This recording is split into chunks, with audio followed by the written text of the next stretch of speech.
Talagang sinuwerte nga tayo sa gabi ito dahil nga isang malaking samaral agad yung nadali natin. At ang next naman na nagpakita sa atin dito ay isang timbungan or manitis. And sa buhangin mga idol. Tugang manitis ka timbungan or ubakan mga idol. At ang next naman na nagpakita sa atin dito ay isang samaral. Kaya napana ko na bago ko na videohan. Sobrang bilis kasi ng isda na to. Sayang naman kung makawala pa at hindi pa natin makuha. Kaya inanak ko na lang kagad bago ko na open yung camera. So talagang napakaswerte na ang gabi natin ito. At ang next naman na nagpakita sa atin dito ay dalawang samaral. So hindi natin ulit na videohan dahil nga sobrang bibilis ng isdang ito. At ang next naman na napana natin dito ay isang samaral ulit. So hindi naman natin nakuna ng video. Ayan. At ang next na nakita natin samaral. Tugang samaral ka. Napakaswerte natin at nasa mababaw lang itong mga samaral. Nakakita naman nga tayo dito ng isang samaral. So nagpahabol pa. Talagang may ilap dito yung mga samaral. Kailangan nating dahan-dahan at para mapala natin sila ng maayos. Yan, salamat at tinamaan natin isang samaral. At dito nga ay nakakita naman tayo ulit ng samaral mga idol.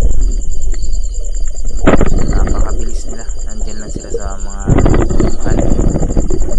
Tugang samaral ka. So malalaki na itong mga idol. At ang next naman na nakita natin dito ay isang tawag namin dito ay danggit. Pamilya rin ito ng mga danggit pero ganito lang ang laki nila. Nandito mga idol sa ating next dive, nakakita dito ang kuya ko ng malaking kanlay.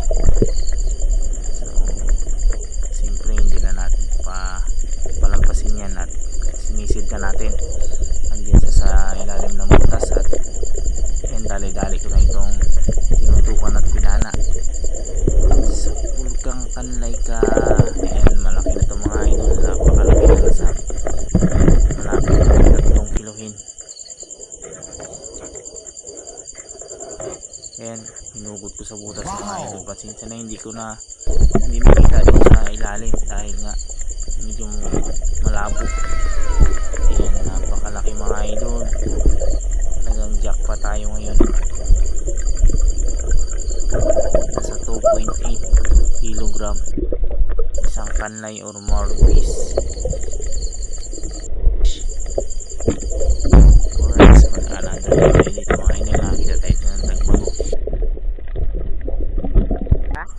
So yung kahit paliwanag na nga ay nakapana pa rin dito ng malaking lobsters ang kuya ko mga idol. So ayan, malaki na tong lobster na to. Another dive tayo dito at nakapala rin ako dito ng lobster mga idol. Malapit lang doon sa napanahan niya.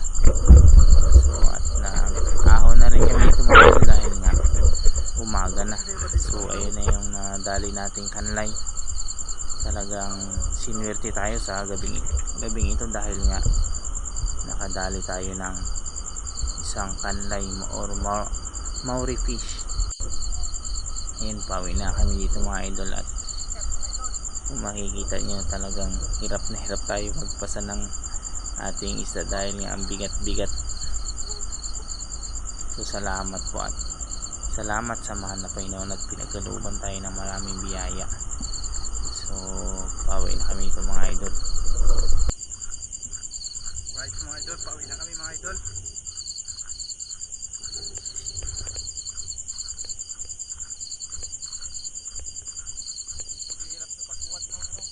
So abang-abang na lang po sa bahay at timbangin natin tong mga nahuli natin. So katsin cook tayo ngayon mga idol. Ating lulutuin yung mga nahuli natin.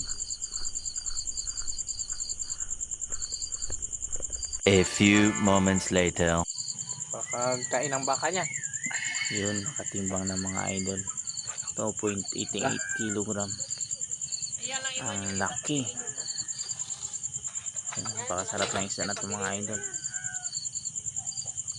At yung lobster natin. Nasa 0.18 po yan. Timbang Yung ibang isda hindi ko na natimbang mga idol. So pasensya na.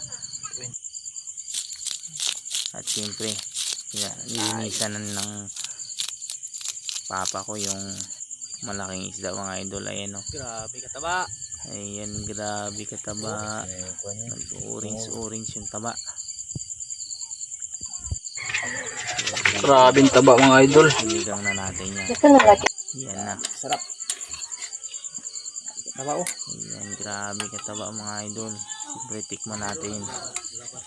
Talagang sobrang sarap ng isda na ito mga idol.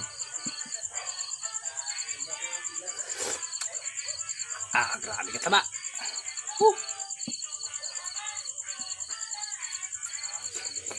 Talagang takam na ako mga idol.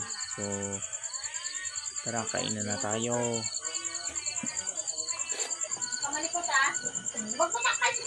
Naparami nga tayo dito ng kain dahil nga sobrang sarap ng isdang ito. Wala mo pa yung ano ito?